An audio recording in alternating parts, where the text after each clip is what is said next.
They said government buildings were some of the safest places on Earth, but that night, trapped alone in a 6-story facility surrounded by woods and barbed wire, I learned how wrong that was. Something or someone was out there in the storm, and it wanted in. I've been with my company now for a good amount of time. I'd say probably about 6 years now. Thanks to the amount of time I've put in, I have seniority over the other associates. Not to mention, I have a lot more training and credentials under my belt than they do. The company recently picked up a new contract for some kind of big government office building. Where it's located is rather strange for it to be a government office building. I won't get into exact locations, but to give you an idea of what the area it's located and looks like, and what makes it so strange is that it's located in damn near the middle of nowhere. It's a giant 6-story building surrounded by a giant parking lot. The parking lot is surrounded by a metal fence that's about 10 foot tall. On the top of the fence is barbed wire. There's only one way in and one way out in front of the building at the opening of the parking lot that meets the side road that it's located off of. The side road is about 3 miles away from the main road, which leads to the highway. The fence is completely surrounded by woods. There are literally no buildings, houses, or any other signs of civilization for miles around. Due to my seniority, I get to work whatever shifts and days I want. Typically, I choose to work mornings or evenings and have weekends or Fridays and Saturdays off. But unfortunately, after a few months of us being at this new contract, we started having trouble keeping the overnight people. During the day, there's usually about 3 guards working all 7 days of the week. On the overnight shift during the weekdays, there's 2 guards. And on the overnight shift during the weekend, starting Friday to Sunday, there was only 1 guard. I should mention before I go any further that every guard is armed on every shift. As I said, we're having trouble keeping people on the overnight shift, mainly on the weekend overnight shift. Because of this, my supervisor asked me if I could help out until they could hire more people and work some overtime on the weekend overnight shifts. I could have, and in hindsight, should have said no thanks. But at the time, I actually needed the extra money because I was getting ready to move to a new apartment soon. So I went ahead and accepted the extra shifts. The first couple of weeks were fine. No issues, nothing strange. But what happened on the 3rd weekend is what made me regret my decision for the overtime. It was a Saturday night around 2 a.m. There was a very bad thunderstorm going on outside. I was sitting in the camera control room, which is on the top floor. The control room has a window that oversees the back part of the parking lot. In the room, there's 3 large-sized computer screens that show the CCTV live feeds from all the cameras located throughout the building, as well as the few cameras that are outside in the parking lot and by the entrance/exit of the parking lot. I was sitting in the control room doing what I normally was doing while working overnight by myself. I had the lights off watching movies I previously downloaded on my phone while also playing games on my Game Boy. I had been sitting down for a while and got up to stretch my legs and move around a bit. I was also starting to feel a little sleepy and was thinking about going down the hall to the vending machine and grabbing an energy drink. After I got up and walked around the control room for a bit, stretching my legs, I went over to the window, peeked through the blinds to look outside. As I was watching, I was looking at all the heavy wind and rain blowing the random debris around. I was just about to walk away from the window to grab that energy drink when all of a sudden a flash of lightning lit up the surrounding area past the fence. And just then, I saw a figure dart from one tree to another that was a good distance from it. I'd say about 20 feet. I kept my position, looking in that direction through the blinds, waiting for another flash of lightning to see if I could see exactly what it was or if my eyes were playing tricks on me. After a couple of seconds went by, another flash struck. This time I didn't see anything near or around the tree that I saw the figure move to. At that point, I thought clearly my eyes were playing tricks on me and that it was just me being tired. I left from the window and went down the hall and got the energy drink. I immediately downed the whole thing hoping that it would kick in soon. I was finished with it by the time it took me to walk back to the control room, which wasn't long, only about 5 minutes.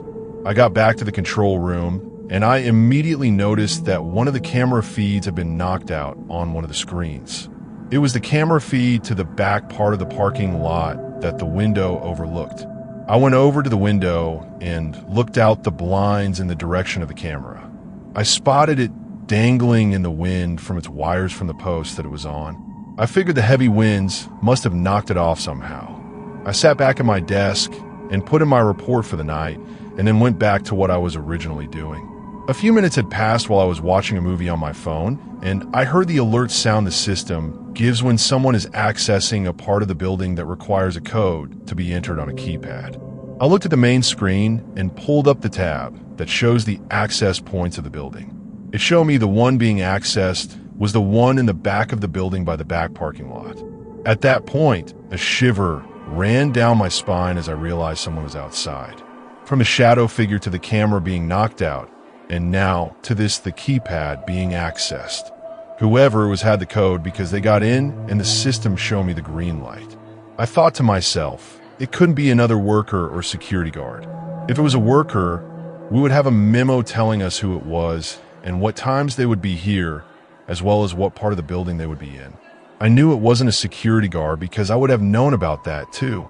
I picked up the phone that was on my desk in an attempt to call the cops, but it was out. I looked at my phone and of course, no service.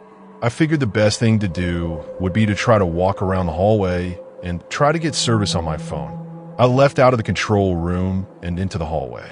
I started walking down the hallway toward the service stairwell while looking at my phone, hoping to get a signal soon. Just then, as I was looking down at my phone, the power was shut off. I immediately decided, since I was so close to the stairs, that I was going to run down the stairs to the front lobby and run out the door to my truck. I got to the stairwell and opened it up. It was damn near pitch black in there. I decided to use the darkness to my advantage and walk quietly down the steps. I figured if this person cut the power, they had to be in the generator room, which was in the basement. Unfortunately, the basement was the only flight of steps below the lobby where I was headed. Also, the generator was not too far away from the stairwell that I was in. I made it down to the 4th floor, and suddenly I heard a door open at the bottom of the stairwell. I stopped dead in my tracks.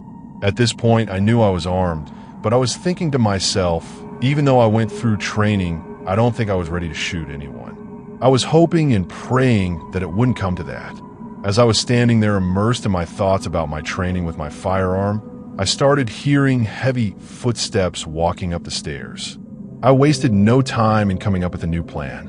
I was going to turn around and walk as quickly and quietly back up the steps as possible to the 6th floor where I came from. At the top of the steps, a few feet past the door still in the stairwell, there's a ladder that leads up to the hatch that leads to the roof of the building.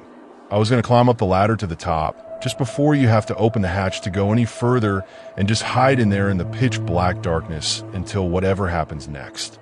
I turned around just as I did.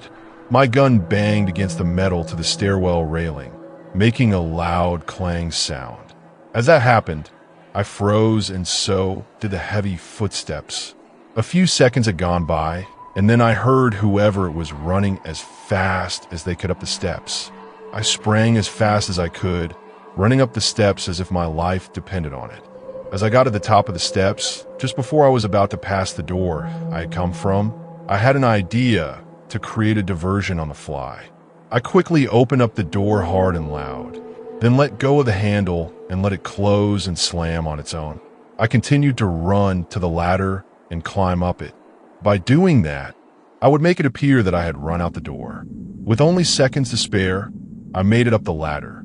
The man, distracted by the door tactic, opened it without even looking in my direction. He ran into the hall, the heavy door closing behind him. That's when I saw my chance. I leapt down from the ladder only about 10 feet high, landing with a loud thud as my feet hit the floor. I bolted for the stairs. The man must have heard the sound because I had barely made it down one flight before I heard the door open again and his footsteps pounding down after me. Both of us were sprinting as fast as we could. I managed to stay one floor ahead of him the entire way. When I reached the lobby, luck was suddenly on my side. Behind me, I heard a loud, crashing noise followed by a cry of pain. I wasn't certain, but I think the man had tripped and fallen on the stairs. I wasn't. About to wait around to confirm, I burst through the door, ran straight for the entrance, and used my key to unlock it. Fortunately, I always park my truck close by. With the wind howling and the rain pouring down, I hit the fob to start the engine and unlocked the doors as I sprinted across the lot. I jumped into the truck, threw it in reverse, and just then caught sight of him, dressed all in black, his face covered by a mask and hood, bursting out of the building and charging toward my car.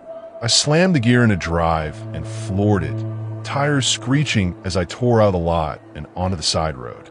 It wasn't until I was nearly at the main road that I got a signal on my phone. I immediately called the police. They arrived about 15 minutes later, and I followed them back to the building. I told them everything, filling out reports for both them and my company. We searched the entire building and surrounding area, but found nothing. The scariest part came when they checked the stairwell. Apparently, when a man had fallen, he dropped something. The police recovered a fully loaded, unregistered semi-automatic handgun.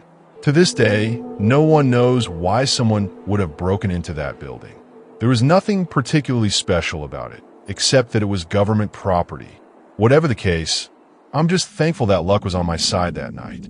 If that story sent chills down your spine, hit subscribe and turn on the bell, because every night here, we uncover another true horror that hides in the dark.